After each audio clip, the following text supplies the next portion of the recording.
Lawyers, what is that detail that your client failed to bring up to you that completely lost you the case? A little late to the party, but here goes an obligatory, not my client. Company I worked for at the time was doing due diligence before acquiring a small tech startup. The COO of the tech startup was a well-liked guy in the company, friendly and outgoing.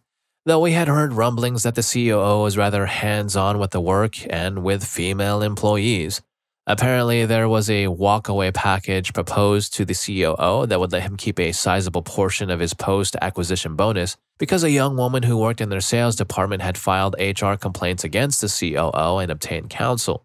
I sat in on the meeting with the COO and the company's retained lawyers while they grilled him about his contacts with the young woman.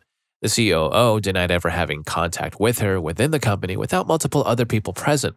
Those people said his behavior toward her in the meetings didn't raise any flags.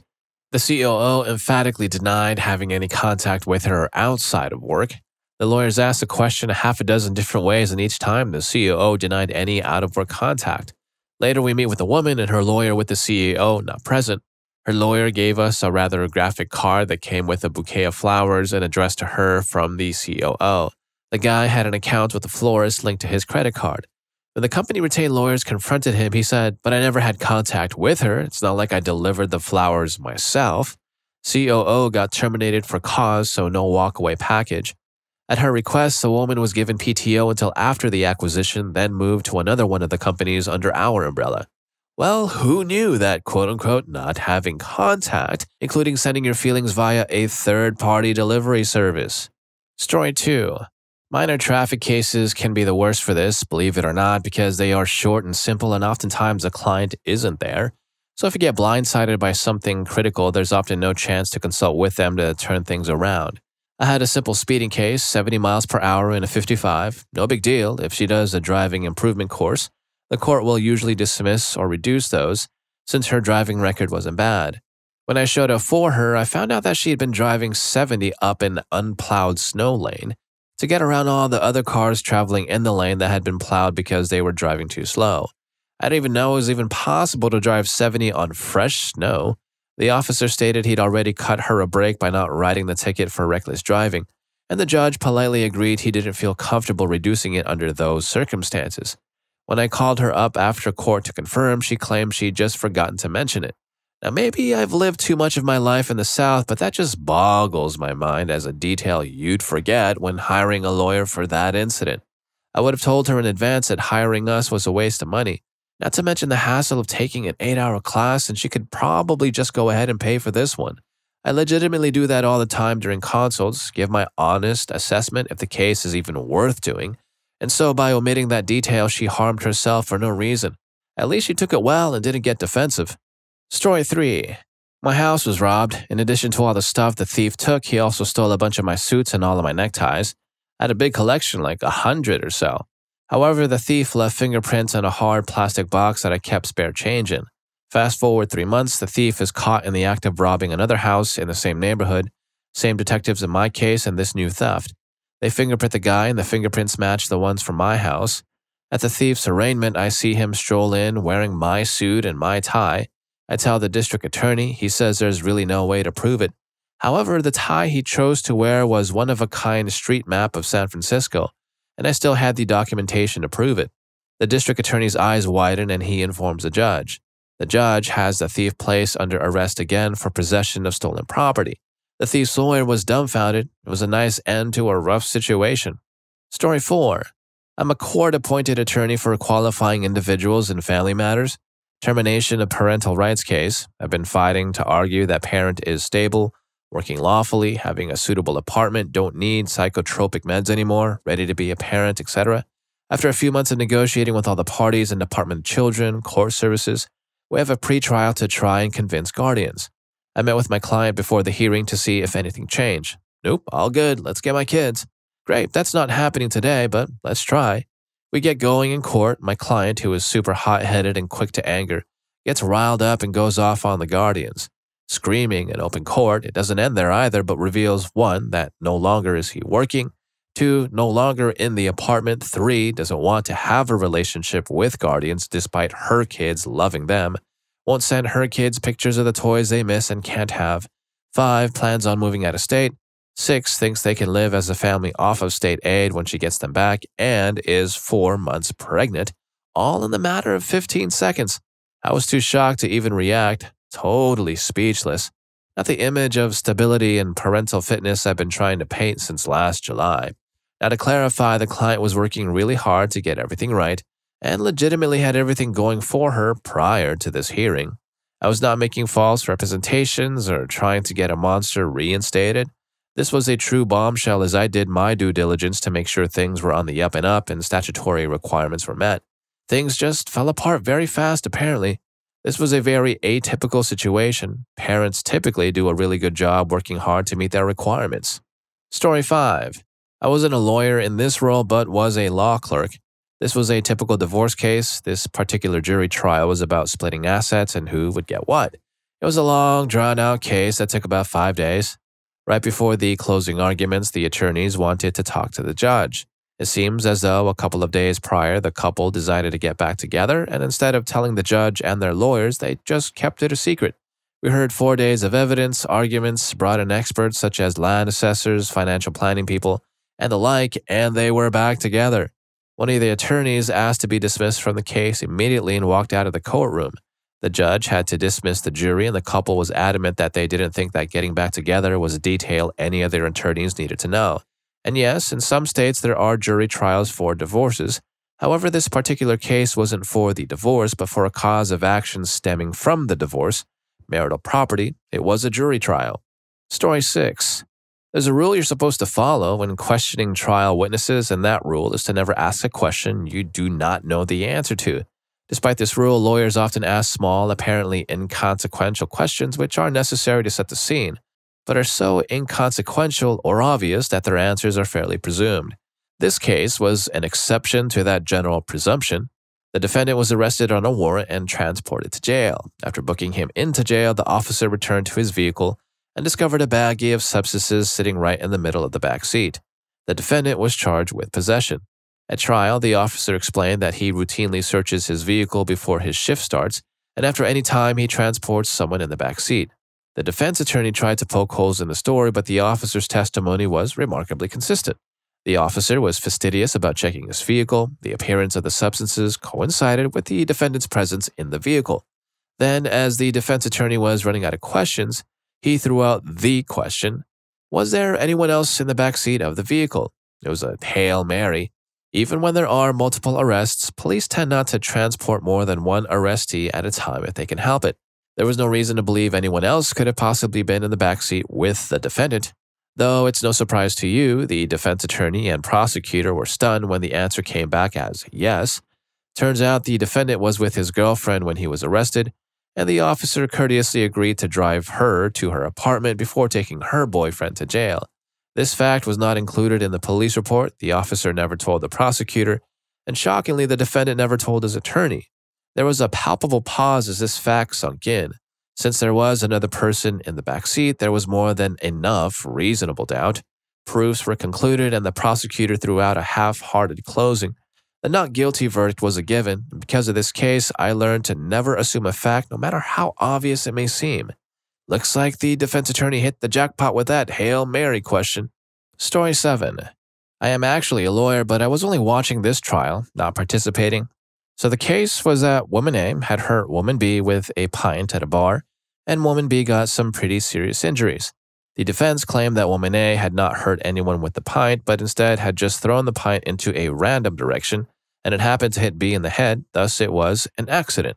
Well, the prosecution had a CCTV tape from the bar and it was shown at the trial, and the tape clearly showed in HD as A walked behind B and smashed the pint that the pint shattered on impact. I looked at the defense lawyer and his jaw literally almost hit the table. The prosecutor also noticed this and asked something along the lines of, "Thrown, eh?" And the defense lawyer said that due to technical difficulties, he couldn't get the CCTV tape open on his computer when he was reviewing the evidence. Woman A was found guilty. So yeah, I was completely dumbfounded. And if you're finding yourself dumbfounded too and enjoying it at the same time, please don't forget to hit that subscribe and like button for more videos just like this. Story 8. I'm not a lawyer. It's not even my stories, but my dad's. He was working as a fraud investigator for an insurance company. I have a few stories of his, but here's 2 of them. So guy was claiming theft of multiple items, but mainly a ring. Things weren't adding up, so my dad and the insurance company's lawyer decided to do a depot of him. Guy shows up and is doing the depot when my dad notices the guy is wearing the exact ring he's claiming was stolen. My dad slides a note to the lawyer telling him the guy is wearing the ring. Once the note got slid, the guy realized what happened and put his hands under the table and took the ring off. They asked him to stand up, and lo and behold, the ring fell to the ground. Another one is a guy claiming a break-in and theft. Immediately, things weren't adding up as the window was broken out instead of in. The guy submitted Polaroids of items he claimed were his, like TVs and such. Thing is, in the Polaroids, you could see the reflection of the store they were in on the glass. He also claimed numerous CDs and records, but oddly enough, every single one started with an R, S, or T. We're talking hundreds of CDs and records. My dad was about to deny the claim in person, but noticed he had a weapon on the table, so decided to do it over the phone. Ready for an escalation? Later, the same guy was arrested for a despicable crime. Story 9. Not my case, which is a gift from above, really. Civil trial before a jury for injuries and property damage from a MVA and punitive damages because the defendant was intoxicated at the time of the accident. Let's call defendant DUI. Almost doesn't need to be said, but before DUI ever stepped foot in court, they would have been prepped repeatedly, first for the deposition and then for trial testimony, with the quote-unquote standard questions. Were there any prior incidents, arrests, convictions, anything that can be used to impeach any of DUI's testimony, yada yada yada, over hours. Denies everything and is as clean as a clean whistle. Thus at trial, defense counsel, DC, puts DUI on the stand to give them an opportunity to tell the jury of their contrition for this one-time error in judgment, describe the difficult time DUI was going through at the time, and otherwise show themselves to the jury as an upstanding member of society in order to reduce punitive damages. And it goes well. Then plaintiff's counsel, PA, gets to cross. I'm going to paraphrase what allegedly happened next, which is purely hearsay. PA, earlier you testified that this was a one-time mistake and you've learned your lesson. Is that correct? DUI? Yes. PA, isn't it true that you've already been convicted of DUI in another state? DUI sits silent as DC immediately objects, but it's properly overruled, and DUI must answer. Since what happens next is impeachment, I'll skip the objections, but suffice to say they were being fired off rapidly and just as rapidly overruled. DUI? Yes. PA, and isn't it true that in your prior DUI, a child passed away? And you can imagine what's happening in the courtroom and most importantly, amongst the jury. And you think it's over. Stick a fork in DUI, it's done, but then PA goes for the jugular. And do you remember the name of that little child that you ended while you were driving while intoxicated? In my opinion, this question is one for the ages, more powerful than the old, when did you stop mistreating your wife? Because no matter how you answer, and that is why you never, ever lie to your attorney. Story 10. Not me, but my mentor. This is the reason you never ask questions that you don't already know the answer to in court. During the trial with the judge on a divorce matter, the wife brought up that he had mistreated her during the course of their marriage. Client whispers to my mentor that that is absolutely not true. On the stand, during his portion of testimony, my mentor asks, at any point in the marriage, did you lay your hands on your wife? One time we were having an argument and I held her until she stopped arguing with me.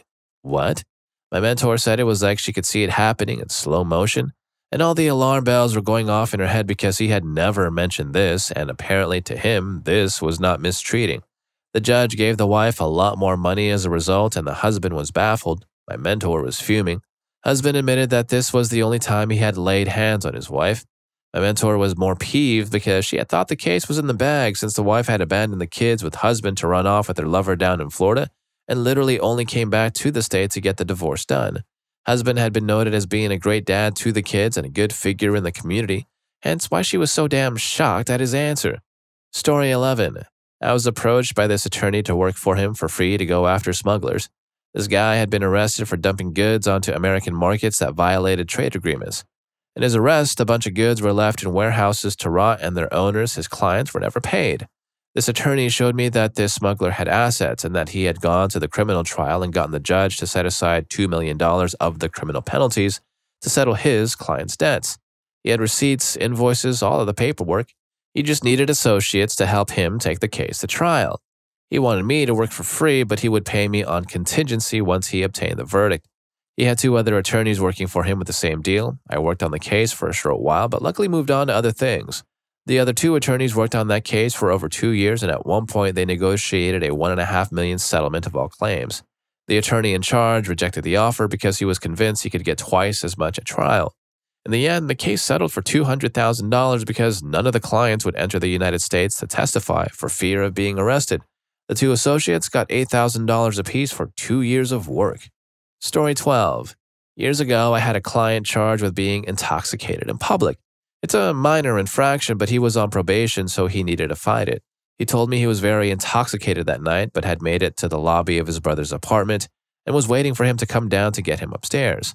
I take this information and run with it, bringing photos of the apartment complex and the bylaws to court. My goal was to prove that the lobby of the apartment was secured to guests and residents only, which would arguably take the intoxicatedness out of being in public. There is no formal discovery for minor infractions in my state. Since there isn't a real option for a plea deal on the minor charge and wanting to ambush the officer with my argument, I do not discuss the case with him and we go to trial. The wheels came off of the wagon when the officer testified that he encountered my client at an apartment building on the other side of the city. He was outside at the call box, not even in the lobby of this different building, rambling and barely able to stand. I'm whispering to my client about this reversal and he slumps over and says something to the effect of, "Sorry, I meant to go to my brother's apartment. Maybe that's why he couldn't find me and he sounded angry on that phone call." Cross-examination was not fruitful. It was basically, "Officer, are you really sure it happened where you said it did and not at this other apartment building miles away?" Closing argument that he wasn't that intoxicated also didn't get us anywhere. In the end, there was a fast guilty finding, a minor fine, wasted ink and paper from printing useless exhibits, and light sanctions later on the probation violation.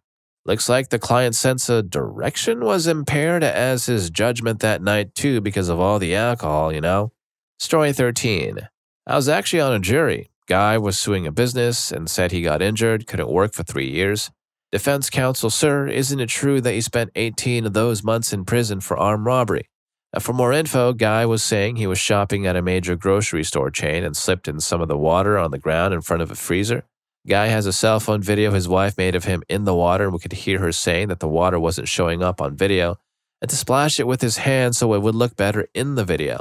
It also came out that he had 3 prior convictions for crimes of dishonesty. That may not be the exact term, but something similar, for things like shoplifting and other petty crimes.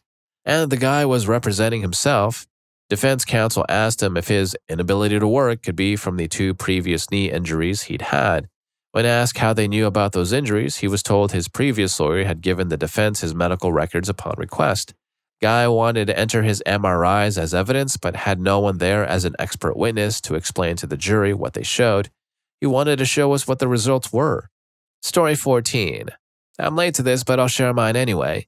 We had clients who said the bank wrongly foreclosed on their house. The wife provided bank statements. Their checking account was in a different bank than their mortgage, showing that they had made their payments every single month for the past several years. I checked through each one to make sure they all showed payments and looked good. There was also proof that the notice of foreclosure was never actually delivered to them. The bank was baffled. Expert witnesses we talked to confirmed that during the recession, a lot of banks' record keeping had gone downhill, and a wrongful foreclosure could definitely result from that.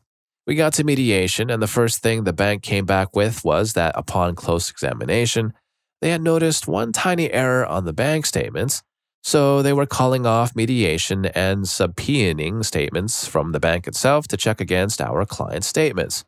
Our clients were mad, and so were we. What if the bank had made a tiny error?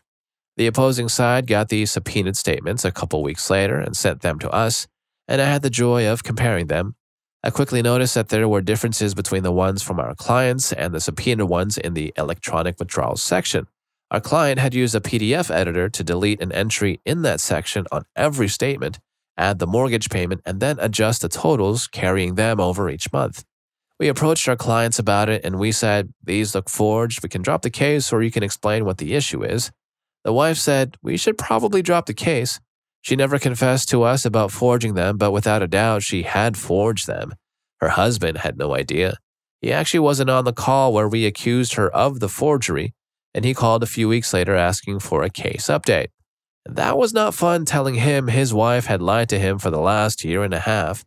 The opposing side said they'd be okay with us dropping the case as long as our clients paid their attorney fees. Our clients were happy to do that. It's actually very lucky the defendant bank didn't try to get them charged criminally. And if you learned a thing or two from these stories, here's more for you. YouTube thinks you're going to love this. I'll catch you in that video, and thanks for hanging with me on this one.